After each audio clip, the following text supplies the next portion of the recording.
ቢሆንም ትኩሳት ማንነት ያልጠፋም ልክ እንደ ንቅሳት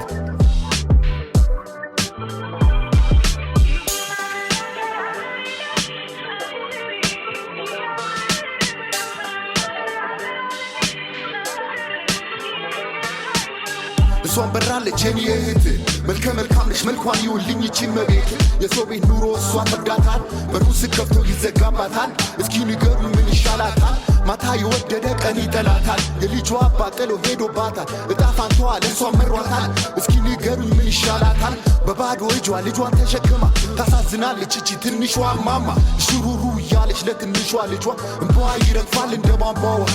እግዜር ለመነችው ጭንቅላቷን ደፍታ እሱም ያውቃታል ከስንት አውጥቷታል ከጦር ከምላሱ ከግፍ አድኗታል ጊዜው ቢረዝም የመከራ ኑሮ ባዳ ይሻልሃል ከዘመድ ዘንድሮ ስንቱ እንዳልገፋ ስንቱ እንዳልከዳት እግዜር አልተዋትም ሁሌም ይጠብቃት ሁልጊዜ የሚረዳት ብዙ ብትጎዳም ብዙ አስተምሯታል ያን መከራ ዘመን አሳልፎላታል ክብር ለፈጣሪ ለዚህ ዓለም ባለቤት ድቅድቁን ጨለማ በብርሃን ለተካላት የመከራን ታሪክ ለቀየረው ባሴት ከሲኦል አውጥቶ አበቃት ለማለት